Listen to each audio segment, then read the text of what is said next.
ಆಗಿರ್ತಕ್ಕಂಥ ಡಾಕ್ಟರ್ ದಿನೇಶ್ ರಾವ್ ಅವರು ನಮ್ಮ ಜೊತೆ ಫೋನ್ ಕನೆಕ್ಟ್ ಆಗಿದ್ದಾರೆ. ಸರ್ ನಮಸ್ಕಾರ. ನಮಸ್ಕಾರ ಸರ್, ಈಗ 2009ರಲ್ಲಿ ಒಂದು ವೇಳೆ 2009ರಲ್ಲಿ ಇಲ್ಲಿ ಶವ ಹೂತಿದ್ದೇನೆ ಅಂತ ಆತ ಹೇಳ್ತಾ ಇದ್ದಾನಂತೆ ಧರ್ಮಸ್ಥಳದ ಪ್ರಕರಣದಲ್ಲಿ.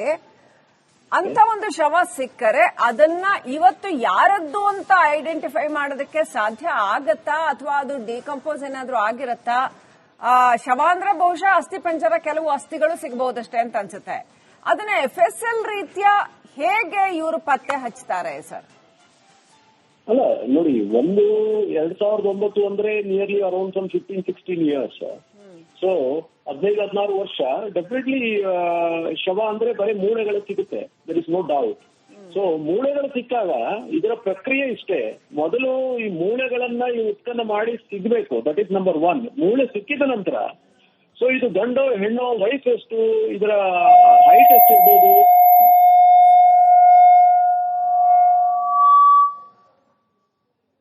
ಎಷ್ಟು, ಇದೆಲ್ಲ ಐಡೆಂಟಿಫಿಕೇಶನ್ ಫೀಚರ್ ಅಲ್ಲದೆ ಏನಾದ್ರೂ DNA ಸ್ಯಾಂಪಲ್ಸ್ ಅದರಿಂದ ರಿಟ್ರೀವ್ ಮಾಡ್ಬೋದು ಅಂತೆಲ್ಲ ಅದು ಪ್ರಯತ್ನ ಮಾಡಿ DNA ಪ್ರೊಫೈಲಿಂಗ್ ಮಾಡಿ ಇಟ್ಕೋಬಹುದು. ಇದು ಒಂದನೇ ಭಾಗ.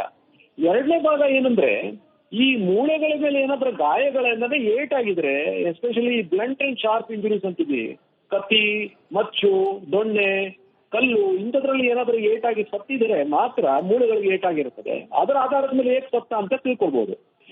ಇದೆಲ್ಲ ಒಂದು ಭಾಗ ಆದ್ರೆ, ಎಲ್ಲದಕ್ಕಿಂತ ಇಂಪಾರ್ಟೆಂಟ್ ಇದು ಯಾರದು ಅಂತ ತನಿಖೆ ಮಾಡೋದು, ಅದು ದೊಡ್ಡ challenging task. Because 16 years back ಅವಾಗ ಏನಾಗ್ಬೇಕು ಅಂದ್ರೆ, ಆ ವಯಸ್ಸು ಮತ್ತೆ ಆ ಏಜ್, ಆ ಸೆಕ್ಸ್ ಗ್ರೂಪ್ ಅಂದ್ರೆ ಇದು ಗಂಡಿದು ಅಂತ ಏನಾದ್ರು ಕಂಡು ಬಂದಲ್ಲಿ, ವಯಸ್ಸು 20 ಅಂತ ಏನಾದ್ರು ರುಜುವಾತಾದ್ರೆ ಆ ಮೂಳೆನಲ್ಲಿ, ಆ ಗಂಡಸು 20 ವಯಸ್ಸಿದ ಗಂಡಸು ಯಾರು ಕಾಣೆಯಾಗಿದ್ದಾರೆ ಅಂತವರು ಪೊಲೀಸ್ ರೆಕಾರ್ಡ್ ಅಲ್ಲಿ ಇದೆಯೋ ಇಲ್ವೋ ಅದು ಆಧಾರದ ಮೇಲೆ ತನಿಖೆ ಮಾಡಿ, ಅವ್ರು ಏನಾದ್ರು ಬಂದಾಗ ಅವರ ರಕ್ತದ ಮಾದರಿ ಮತ್ತೆ ಈ ಮೂಳೆಯ DNA ಸ್ಯಾಂಪಲ್ ಅಲ್ಲಿ ಏನಾದ್ರು ಕನ್ಫರ್ಮ್ ಆದ್ರೆ ಮಾತ್ರ ಇದು ಯಾರ್ದು ಅಂತ ರುಜುವಾತಾಗುತ್ತೆ. This a very big scientific process.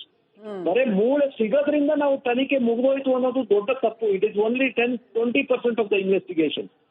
ಅದ ನಂತರ ಎಸ್ಟಾಬ್ಲಿಷಿಂಗ್ ದ ಐಡೆಂಟಿಟಿ ಅಂತ ನಾನು ನಿಮ್ಗೆ ಏನು ಎಕ್ಸ್ಪ್ಲೇನ್ ಮಾಡಿದೆ, ಆ ಫ್ಯಾಮಿಲಿ ಮೆಂಬರ್ಸ್ ನ ಟ್ರೇಸ್ ಮಾಡಿ ಆ ಏಜ್ ಗ್ರೂಪ್ ಅವ್ರನ್ನ ಅವರ ರಕ್ತದ ಮಾದರಿ ತಗೊಳ್ಳೋದು, that is establishing the identity.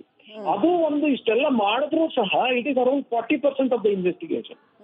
ಇನ್ನ 60% ಭಾಗ ಇವರು ಏನಾಯ್ತು ಅಂತ ಅವ್ರ ಮನೆಯವರ ಸ್ಟೇಟ್ಮೆಂಟ್ ಆಧಾರದಲ್ಲಿ ಇವ್ರು ಏನಾಯ್ತು, ಯಾವಾಗ ಕಾಣೆಯಾದ್ರು, ಅದಕ್ಕೆ ಎವಿಡೆನ್ಸ್ ಇದೆಯಾ, ಅದಕ್ಕೆ ವಿಟ್ನೆಸಸ್ ಇದೆಯಾ, ಅದರ ಆಧಾರದ ಮೇಲೆ ತನಿಖೆ ಮಾಡ್ಕೊಂಡು ಅವಾಗ ಪೊಲೀಸ್ ಅವ್ರು ಯಾರಿದ್ರು, ಮತ್ತೆ ಡಾಕ್ಟರ್ ಏನಾದ್ರೂ ಪೋಸ್ಟ್ ಮಾರ್ಟಮ್ ಮಾಡಿದಾರ ಆ ಡಾಕ್ಟರ್ನ ತನಿಖೆ ಮಾಡೋದು, ಪೊಲೀಸ್ ಇದರ ರೆಕಾರ್ಡ್ಸ್ ಅಲ್ಲಿ ಇದ್ರೇನೋ ತನಿಖೆ ಮಾಡೋದು, ಇಲ್ಲದೇ ಇದ್ರೂ ಆ ಟೈಮ್ ಇರ್ತಕ್ಕಂಥ ಪೊಲೀಸ್ ಅವ್ರನ್ನ ತನಿಖೆ ಮಾಡೋದು. ಇದು ಅದನ್ನ ಎಷ್ಟು ಎವಿಡೆನ್ಸ್ ಸಿಗುತ್ತೋ, ಎಷ್ಟು ವಿಟ್ನೆಸಸ್ ಸಿಗ್ತಾರೋ ಇದು ಆಧಾರದ ಮೇಲೆ the case can be establish. ಇಲ್ಲ ಅಂದ್ರೆ ಬರೇ ಎಕ್ಸಿಬಿಷನ್ ಮಾಡಿ ಬೋನ್ ರಿಟ್ರೀವ್ ಮಾಡೋದು, it is just 20% of the exercise in a case. Okay Dinesh ಅವರೇ, ಇನ್ನು 2009ರಲ್ಲಿ ಇಲ್ಲಿ ಹುಗಿದಿದ್ದೀನಿ ಅಂತ ಆತ ಹೇಳಿದ್ರು ಕೂಡ, ಈಗ ಉದಾಹರಣೆಗೆ ಶವ ಗುಂಡಿ ತೋಡಿ ಒಬ್ಬ ಮನುಷ್ಯ ಅಥವಾ ಇಬ್ರು ಮನುಷ್ಯರು ಹುಗಿಯೋಕೆ ಸಾಧ್ಯ ಆಗೋದು ಒಂದು 6 ಅಡಿ 8 ಅಡಿ ಮ್ಯಾಕ್ಸಿಮಮ್ ತೋಡಿ ಹುಗಿಯೋಕೆ ಸಾಧ್ಯ ಆಗೋದು. ಈಗ 18 ಅಡಿ ತೋಡ್ತಾ ಇದ್ದಾರೆ. ಯಾತಕ್ಕೆ ಅಷ್ಟೊಂದು ತೋಡ್ಬೇಕು? ಅಷ್ಟು ತೋಡುವಷ್ಟು ಅಗತ್ಯ ಏನಿದೆ? ಶವ ಅಷ್ಟು ಕೆಳಗೆ ಹೋಗುವ ಸಾಧ್ಯತೆ ಇದೆಯಾ, ಮೇಲೆ ಬರೋ ಸಾಧ್ಯತೆ ಇದೆಯಾ, ಅಥವಾ ಒಂದು ಜಾಗದಿಂದ ಇನ್ನೊಂದು ಜಾಗ ಒಂದು 20 ಅಡಿ ಎಲ್ಲ ಮೂವ್ ಆಗಿರೋ, ರಿಪ್ಲೇಸ್ ಆಗಿರೋ ಚಾನ್ಸಸ್ ಇರುತ್ತಾ? ಯಾಕೆ ಅಷ್ಟೊಂದು ತೋಡ್ತಾ ಇದ್ದಾರೆ ಅಂತ? ಇದು ಏನಂದ್ರೆ ಇದಕ್ಕೆ ಎರಡು ಕಾರಣ. ಮೊದಲನೇ ಕಾರಣ ಏನಿರ್ಬೋದು ಅಂದ್ರೆ, ಆ ಜಾಗದಲ್ಲಿ ಏನಾದ್ರೂ ಮಣ್ಣು ಬೀಸಿದೆಯೋ, ವಿ ಕಾಲ್ ಸಾಯಿಲ್ ಎರೋಷನ್ ಇಲ್ಲ ಸಾಯಿಲ್ ಅಕ್ಯುಮುಲೇಷನ್ ಅಂತ ಹೇಳ್ತೀವಿ ನಾವು. ಇದು ಆ ಜಾಗದಲ್ಲಿ ನಡೆದಿದೆಯೋ ಇಲ್ಲೋ ಅಂತ ಅದು ಸ್ಥಳೀಯರಿಗೆ ಹೇಳ್ತಾರೆ. ಬಟ್ ಅಲ್ಲಿ ಏನೂ ಈ ತರ ಆಗಿಲ್ಲ, ಆದ್ರೂ ನಾವು 18 ಅಡಿ ಹಾಕ್ತೀವಿ ಅಂದ್ರೆ ಅನುಭವದ ಕೊರತೆ ಅಂತ ನನಗನ್ಸುತ್ತೆ. ಯಾಕಂದ್ರೆ ಇದು ನೋಡಿ, ಈ ತರ ಪ್ರಕ್ರಿಯೆ ಶವ ತಗೊಂಡು ಊತದು, ಇದು ಈಗ ನನ್ನ ಕೆಲಸ ಸಹ, ನಾನು ಒಂದು ಬೆಂಗಳೂರಲ್ಲಿ ಒಂದು 150 ಹೆಣಗಳನ್ನ ಊಟ ಹಾಕ್ಸಿದ್ರಿ. ಸೊ ಇದಕ್ಕೆ ಯಾವ ರೀತಿ ಮಾಡ್ತಾರೆ ಅಂತ ನಮ್ಗೆ ಇದೊಂದು ರುಟೀನ್ ಇದು. ಬಟ್ ಇದೆಲ್ಲ ಬಾಡಿಗಳು ನಮ್ಗೆ ದಾಖಲೆ ಇರುತ್ತೆ, ಪೋಸ್ಟ್ ಮಾರ್ಟಮ್ ರಿಪೋರ್ಟ್ ಇರುತ್ತೆ, ಪೊಲೀಸ್ ಹತ್ರ ದಾಖಲೆ ಇರುತ್ತೆ, ಇದೆಲ್ಲ ಇರ್ತದೆ. ಬಟ್ ನೀವ್ ಹೇಳಿದಾಗೆ ಇಬ್ಬರಿಂದ ಸಾಧ್ಯ ಇಲ್ಲ. ಇದು 3-4 ಜನ ಸೇರಿ ಈ ಪ್ರಕ್ರಿಯೆ ಮಾಡೋದು, ಇದು ರುಟೀನ್ ಕೆಲಸ. ಸೊ ಇದು 18 ಅಡಿ 20 ಅಡಿ ಶವ ಕೆಳಗೆ ಹೋಗೋದು, ಶವ ಮೇಲೆ ಹೋಗೋದು ಸಾಧ್ಯತೆನೇ ಇಲ್ಲ. ಮಣ್ಣಿನ ಅಮೌಂಟ್ ಇದು ಗ್ರೇವ್ ಮೇಲೆ ಅಕ್ಯುಮುಲೇಟ್ ಆಗೋದು, that is possibility. Okay so ಈಗ ಹಾಗಾದ್ರೆ ಈಗ ಮತ್ತೆ ಆತ ಇನ್ನೂ ಒಂದು ಜಾಗ ಮತ್ತೊಂದು ಜಾಗ ಅಂತ ಹೊಸ ಹೊಸ ಜಾಗಗಳನ್ನ ತೋರಿಸ್ತಾ ಹೋದ್ರೆ, ಹಿಂಗೆ ಅಗಿತಾ ಹೋದ್ರೆ ಇದಾಗತ್ತಾ ಅನ್ನೋದು ಒಂದು ಪ್ರಶ್ನೆ. ಇದು ಎಲ್ಲಿಗೆ ಹೋಗುತ್ತೆ, ತಾರ್ಕಿಕ ಅಂತ್ಯ ಸಿಗುತ್ತಾ ಅನ್ನೋದು ಒಂದು ಪ್ರಶ್ನೆ ಡಾಕ್ಟರ್ ದಿನೇಶ್ ರಾವ್ ಅವರೇ. ಇನ್ನೊಂದು ಪ್ರಶ್ನೆ, ಆತನ ಬ್ರೈನ್ ಮ್ಯಾಪಿಂಗ್ ಮಾಡಕ್ಕೆ ಏನಾದ್ರೂ ಇವರು ಹೊರಟಾರೆ ಅದರಿಂದ ಏನಾದ್ರೂ ಅನುಕೂಲ ಆಗತ್ತಾ? ಏನ್ ಗೊತ್ತಾಗತ್ತೆ ಬ್ರೈನ್ ಮ್ಯಾಪಿಂಗ್ ಅಲ್ಲಿ ಅಂತ? ಅಲ್ಲ ನೋಡಿ, ಈಗ ನೀವು ಈ ಶವ ಉತ್ಖನನ ಮಾಡೋ ಪ್ರಕ್ರಿಯೆ ನೋಡಿದ್ರಿ. There is an order from the investigating officer to the magistrate. Order ಬಂದು ಅವರ ಪೊಲೀಸ್ ಇನ್ವೆಸ್ಟಿಗೇಟಿಂಗ್ ಆಫೀಸರ್ ಸಮ್ಮುಖದಲ್ಲಿ, ಡಾಕ್ಟರ್ ಸಮ್ಮುಖದಲ್ಲಿ, FSL ಸಮ್ಮುಖದಲ್ಲಿ ಎಕ್ಸಿಬಿಷನ್ ಮಾಡ್ತಿದ್ದಾರೆ. ಇದಕ್ಕೂ ಮುಂಚೆ ಈ ಅನಾಮಿಕ ವ್ಯಕ್ತಿ ಒಂದು ತಲೆಗೂಡೆ ತಗೊಂಡ್ ಬಂದಿದ್ದೀನಿ ಅಂತ ಏನೋ ಹೇಳ್ತಿದಾರಲ್ಲ, ಅದು ಎಲ್ಲಿಂದ, ಅದು ತನಿಖೆಗೆ ಒಳಪಡಿಸಬೇಕು. That's an offence.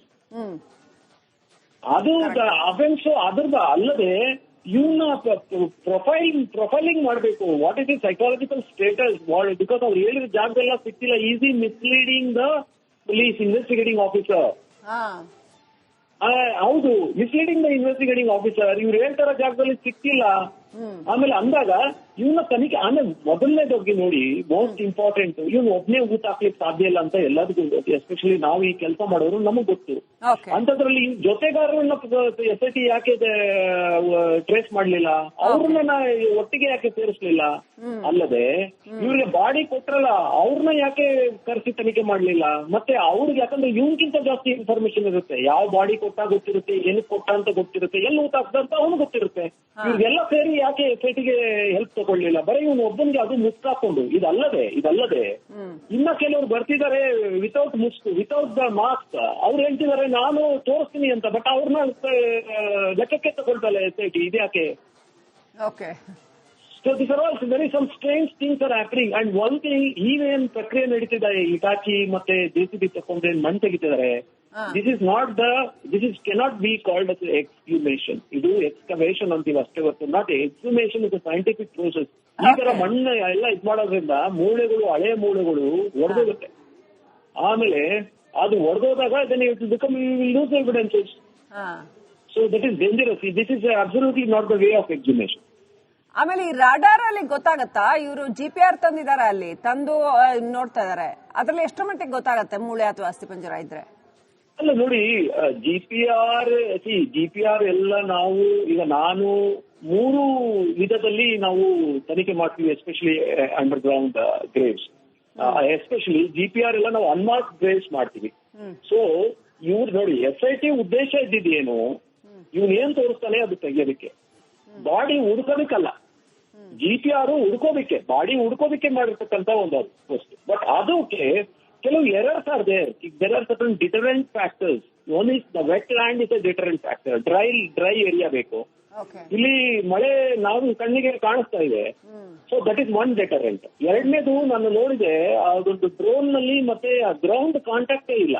Electromagnetic waves has to be directly from the antenna, it should go to the ground. So ಅಲ್ಲಿ ಒಂದು ಎರರ್ ಕ್ರಿಯೇಟ್ ಆಗುತ್ತೆ. ಸೊ ವೆಟ್ ಏರಿಯಾಸ್ ಪ್ಲಸ್ ಇದೆರಡು. ಆಮೇಲೆ ಇನ್ನೊಂದು 15-20 ಅಡಿ ಮೇಲೆ GPRದು what you call the accuracy rate will be less. 10 feet maximum 12-15 feet ವರೆಗೂ ನಾವು ತಗೊಂಡಿದ್ದೇವೆ. ಸೊ ದಟ್ ಇಸ್ ಇದೆಲ್ಲ ಫ್ಯಾಕ್ಟರ್ಸ್ ಇಂದ I think they will have lot of errors. But I don't know how far it will help ಈ case ನಲ್ಲಿ. But ಇನ್ನೊಂದು ಏನಾದ್ರೆ fresh body ಆದ್ರೆ V usually use thermal scanners and sniffer dogs. ಇದೆರಡು ನಾವು use ಮಾಡಿದ್ದೀನಿ. ನಾನು ಹೊರದೇಶದಲ್ಲಿ ನಾವು ಇದನ್ನೆಲ್ಲ ರೆಗ್ಯುಲರ್ ಆಗಿ ನಾವು ಯೂಸ್ ಮಾಡ್ತಿದ್ವಿ, ಮಾಸ್ ಗ್ರೇವ್ಸ್ ನ ತಗೊಳ್ಳಿಕ್ಕೆ.